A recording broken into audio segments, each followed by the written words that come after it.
3 അംഗങ്ങളുള്ള ഒരു ചെറിയ കുടുംബത്തിന് എങ്ങനെ ഓണസദ്യ ഉണ്ടാക്കാമെന്ന് നോക്കാം.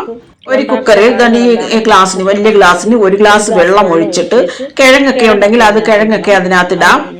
പിന്നെ നമുക്ക് വേണ്ടുന്ന പല അളവിലുള്ള ഇതുപോലുള്ള ഗ്ലാസ്സുകളാണ്. അപ്പോൾ ഒരു ഗ്ലാസ്സിനകത്ത് വേറൊരു ഗ്ലാസ് ഇരിക്കത്തക്ക വേണം. പിന്നെ ചെറിയ ചെറിയ കപ്പുകൾ അങ്ങനെയൊക്കെ ഉള്ളതാണ് ഈ കാണിച്ചിരിക്കുന്ന പോലെ. പിന്നെ ചെയ്തത് അവിയലിനും സാമ്പാറിനുമുള്ള കഷ്ണങ്ങൾ കണ്ടില്ലേ, അതുപോലെ അങ്ങനെ ഒന്നിച്ച് വേവിച്ചിട്ട് ബീട്രൂട്ട് വേവിച്ചു, കടലപ്പരിപ്പ് വേവിച്ചു, പയറ് വേവിച്ചു, സേമിയ വേവിച്ചു, ചെറുപയർ പരിപ്പും വേവിച്ചു. അവിയലും സാമ്പാറിനുമുള്ള കഷ്ണങ്ങളെ കൂട്ടത്തിൽ തന്നെ വെള്ളരിക്ക കിച്ചടിയൊക്കെ ഉണ്ടാക്കണേ, പച്ചടിയൊക്കെ ഉണ്ടാക്കുന്നതിനുള്ള വെള്ളരിക്കായി മുഴുവനെ ഇട്ട് തണ്ടി കാണിച്ചു വേവിച്ചു. ഇതിൽ നമുക്ക് ഇഷ്ടമുള്ള പച്ചക്കറികൾ എടുത്ത് അവിയലുണ്ടാക്കാം, സാമ്പാർ ഉണ്ടാക്കാം, പച്ചടി ഉണ്ടാക്കാം, കിച്ചടി ഉണ്ടാക്കാം. ഇത് 5 ലിറ്ററിന്റെ കുക്കറാണ്. ഇതിൽ വലിയ കുക്കറാണെങ്കിൽ നമുക്ക് ചൗവരിയും കൂടി വേവിക്കാം. 1 കപ്പ് തേങ്ങ, പച്ചമുളക്, ജീരകം ഇത്രയും അരച്ച് മാറ്റി വെച്ചിരിക്കണം. മിക്കവാറും ഉള്ള കറികൾക്കെല്ലാം ഇത് ഉപയോഗിക്കാം. വേറെ 1-2 ഇൻഗ്രീഡിയൻസ് ചേർത്താൽ മതി. പുളി ഇങ്ങനെ ചൂടുവെള്ളത്തിലിട്ടും കുതിർത്ത് വെച്ചിരുന്നു.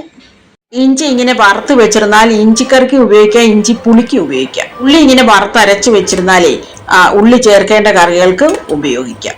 തേങ്ങ ഇങ്ങനെ വറുത്തരച്ച് വെച്ചിരുന്നാൽ ആവശ്യത്തിനെടുത്ത് ഉപയോഗിക്കാം. മഞ്ഞൾ, ഉലുവ, മല്ലി, കുരുമുളക്, പച്ചമുളക്, വെളുത്തുള്ളി, ജീരകം, കടുക് വറുത്തു, ഇവയെല്ലാം ഇട്ടു, തക്കാളി ഇട്ടു, അടച്ചു വെച്ചിരുന്ന് വെന്ത് കഴിയുമ്പോൾ കായപ്പൊടിയും അല്പം ശർക്കരയും ചേർത്തു. ശർക്കര ചേർത്തില്ലെങ്കിലും കുഴപ്പമില്ല.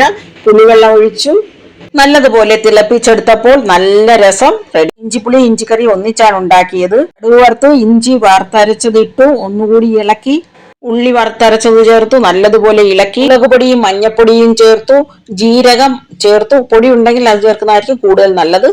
1 സ്പൂൺ ഉലുവാപ്പൊടിയും ആവശ്യത്തിന് കായപ്പൊടിയും ചേർത്തു. 1 വലിയ സ്പൂൺ ശർക്കര ചേർത്തു.